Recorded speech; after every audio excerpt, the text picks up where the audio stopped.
Well, that's the thing. You can order a date nowadays. You can order a takeaway. You can order a pickup at your house. There's no longer that challenge. There's no longer that thing of working for it. We all expect, like, I'm going to become a reality TV star. Well, why don't you become a nurse? No, no, I'm going to become an influencer. I'm going to become an Instagram star. And I'm like, okay, here we go. Mm. But why? I just don't get that kind of logic. And I really like this idea of writing down and tackling the shit that's holding you back to make sure that the present version of yourself then starts loving yourself, has the compassion to then go and become the person that you want to be, your future self, to meet that goals. But how do we know we're going on the right path? What growth, what maturity do you expect to see in a client, in somebody going under in this path?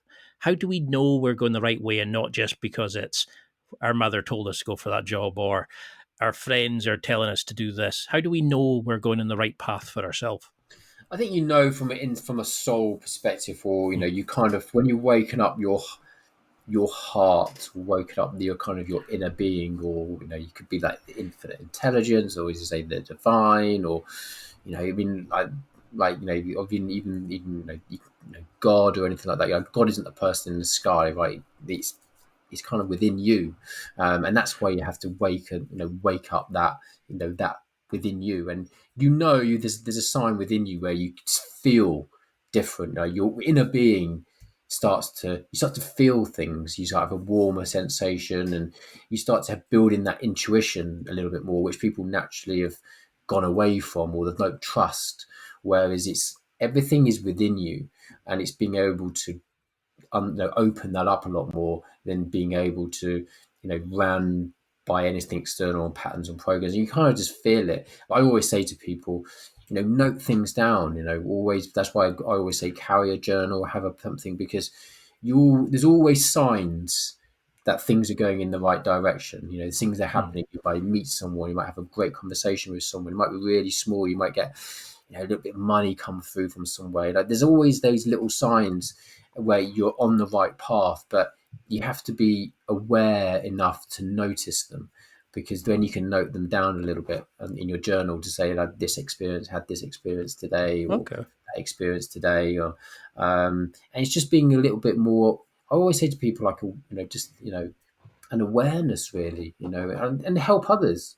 Anyone can really help people now. I mean, sometimes if I go into London, and I would always be conscious to to give something to a homeless person, or just generate that smile, generate that feeling, generate that something, because we can be naturally now as humans. How many times you see people walking around with their phone in their hand, in their face, and just like they're completely oblivious to the outside Definitely. world around them. Whereas sometimes just put your phone away, just look in nature. Great, perfect, because you just that's such a calming sensation, and you just start to just look around and be just a lot more aware of your surroundings. Mm. um it's super important, but it's not something which we naturally do. Because it goes back to, like you're saying, people are terrified of just be sitting in silence and actually going and listening to that inner voice or dealing with inner work. We want the distractions. We want, I hate myself for saying the Kardashians.